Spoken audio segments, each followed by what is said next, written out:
Calcium मैं थोड़ा सा ब्रीफ इसका इंटरव्यू दूंगी कि इम्पॉर्टेंट एलिमेंट होता है जो कि हमारे बॉडी का एक बिल्डिंग ब्लॉक है, हमारी बॉडी की नेसेसिटी है और डेली बेसिस पे हमारी बॉडी रिक्वायर करती है कि कैल्शियम का इंटेक लें।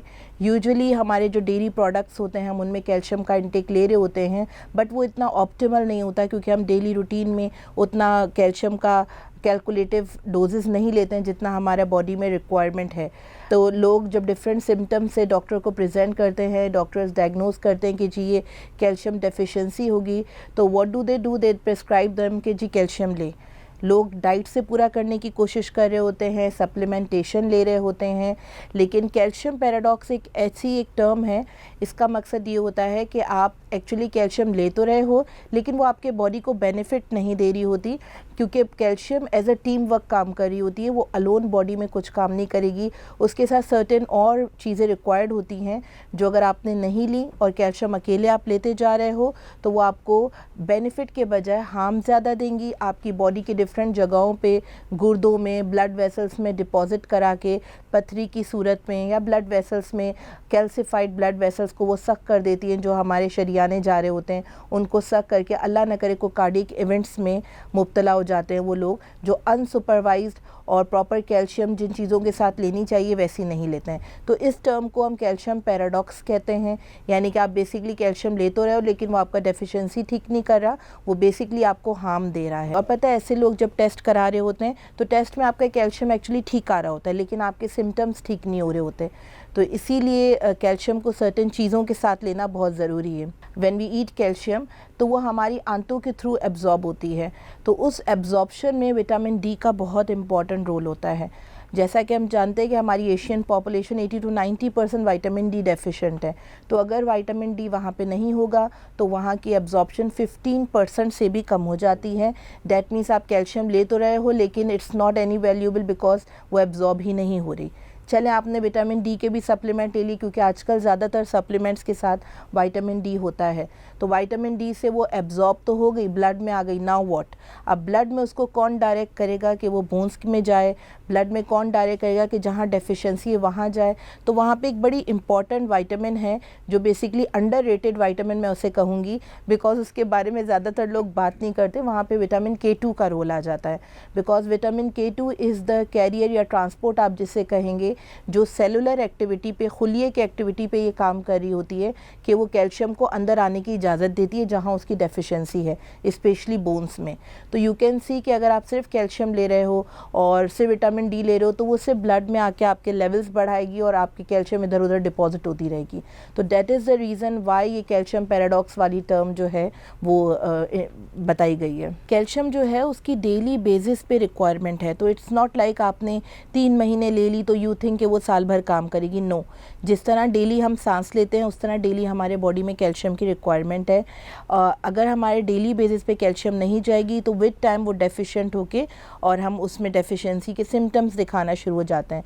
तो ख़वातीन में यही मसला है कि आप डेली बेसिस पे या तो अपनी डाइट को मजबूत रखें और आप अपने डाइट के बारे में बहुत कैलकुलेटेड रहें कि you are taking that enough calcium. For example आप जो हैं डेयरी प्रोडक्ट्स लें, और जो dairy products cheese, butter, milk, ये वाली जो प्रोडक्ट्स होती हैं, ग्रीन वेजिटेबल्स में they are rich source of calcium, तो आप वो ले। लेकिन of course you can't keep it up. आजकल ख़वातीन माशाल्लाह वर्किंग वुमेन हो गई हैं, बच्चे होते हैं, दूसरी जिम्मेदारियां होती हैं, प्रेगनेंसीज़ होती हैं जिसमें एक्चुअली रिक्वायरमेंट बढ़ जाती है। तो आप अगर नहीं कीप अप कर सकते हैं तो यू टेक सप्लीमेंट्स, लेकिन that supplement should be supervised by a clinician. उससे लें, ना कि रैंडमली आप ओवर द काउंटर कैल्शियम के सप्लीमेंट्स लेके और अपने आप को हार्म करें। Being a gynaecologist Mohit, what we do actually कि जब हमारे पास पेशेंट्स ख़वातीन रिपोर्ट कर रही होती हैं तो हम स्टार्टिंग से ही कैल्शियम पे ज़रूर डाल देते हैं, बिकॉज़ कैल्शियम में आप एक नहीं 2 जानों से डील कर रहे हो। और एक्चुअली मदर का कैल्शियम इंटेक ना सिर्फ उसकी सेहत पे बल्कि आने वाले बच्चे की सेहत पे भी मुज़र असरात कर सकता है अगर वो कैल्शियम प्रॉपरली नहीं ले रही। तो अगर जो ख़वातीन कैल्शियम नहीं ले रही होती, उनको विटामिन डी और विटामिन K2 के साथ नहीं ले रही होती, वो प्रॉपर अपनी जगह पे नहीं पहुंच पा रहा होता, तो इससे ख़वातीन को अलग और बेबीज़ को अलग मसाइल स्टार्ट हो जाते हैं। इसीलिए प्रेगनेंसी में थोड़ी सी इसकी जो है रिक्वायरमेंट बढ़ जाती है, क्योंकि एक न्यू बॉर्न बेबी बॉर्न हो रहा है, उसका स्केलेटन बनना है, उसके स्केलेटन के बोन्स कैल्शियम से बनने, वी नो कि कैल्शियम ही है जो बोन्स बनाता है। ये तो बच्चे को भी आजकल पता होता है। तो इसीलिए वो कैल्शियम मदर की बोन्स में से तो एक्सट्रैक्ट करके नेचर अपना काम करेगी कि बेबी की बोन्स में वो डाल देगी। तो अच्छी सप्लीमेंटेशन, अच्छे मेडिसिन, अच्छी डाइट बहुत ज़रूरी है प्रेगनेंसी में।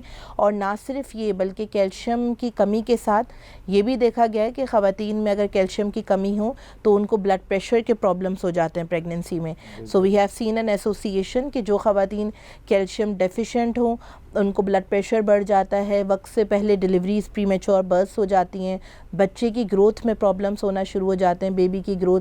तो इसका मकसद ये नहीं कि सिर्फ bones are not the issue, दूसरे भी प्रॉब्लम है जो कैल्शियम एसोसिएटेड हो सकते हैं।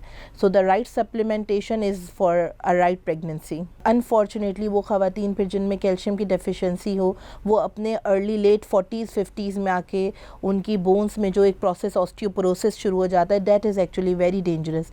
इसीलिए ख़वातीन में फ्रैक्चर्स ज़्यादा कॉमन है, क्योंकि वंस आपका मेनोपॉज आ जाता है, मेंसेस आपके ख़त्म हो जाते हैं, तो आपके एसेंशियल हार्मोन्स बॉडी से लूज़अप हो जाते हैं जो आपका कैल्शियम का मेटाबॉलिज्म करा रहे थे। तो इसका मकसद अब आपको एक्सटर्नल कैल्शियम की ज़रूरत लाजमी है। और अगर आप 40s 50s के बाद वो कैल्शियम नहीं रिसीव करेंगे, आपकी बोन्स जो हैं वो वीक हो जाएंगी, वीक होंगी तो वो बहुत वल्नरेबल हो जाएंगी कि वो जल्दी फ्रैक्चर कर जाएंगी। इसीलिए हमने देखा है ओल्ड एज में ख़वातीन के फ्रैक्चर्स 50s 60s के बाद बहुत कॉमन होते हैं and they are actually very bad. तो इसलिए इस चीज़ को शुरू से ही prevention is always better than cure. तो इट्स बेटर कि प्रिवेंट करें रेदर देन फ्रैक्चर हो तो फिर सर्जरी करके फिर आप कैल्शियम की सप्लीमेंट्स लें। Calcium is a team player, उसको अपनी टीम चाहिए होती है खेलने के लिए। अगर उसकी टीम नहीं होगी तो वो काम नहीं करेगा। तो it's not an alone, iron की तरह वो एक अलोन चीज़ नहीं है कि वो आपका काम करेगी, जैसे आयरन अलोन अपना काम कर सकती है। तो कैल्शियम को जब तक विटामिन डी नहीं मिलेगा एब्जॉर्प्शन नहीं होगी, विटामिन K2 नहीं मिलेगा तो उसको रास्ता दिखाने वाला कोई नहीं है। तो इसीलिए एक ऐसा सप्लीमेंट ज़रूर लें जिसमें जब भी आप ले रहे हो तो विटामिन डी, विटामिन K2 ज़रूर, ताकि आप जो कैल्शियम ले रहे हैं वो आपको नुकसान ना दे।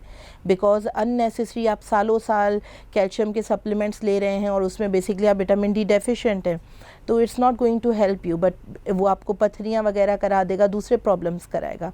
तो this is the reason why this awareness is very necessary today. हमारी तरफ से एक सदका जारी है कि हम तक आप तक अवेयरनेस पहुंचा रहे, छोटी छोटी सी बातें लेकिन आपकी सेहत के लिए बहुत इंपॉर्टेंट हैं।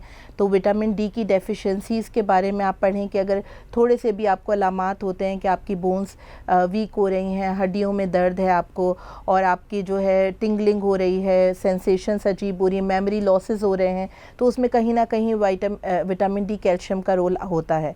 तो जब भी आप अपने डॉक्टर के पास जाएं तो कैल्शियम के सप्लीमेंट्स जब वो प्रेस्क्राइब करें तो इस चीज़ के बारे में अवेयरनेस रखें कि कैल्शियम के साथ विटामिन डी और विटामिन K2 का ज़रूर आप इनेल करें, उनको ज़रूर लें ताकि आपको मुकम्मल फ़ायदा हो सके आपके सप्लीमेंटेशन से।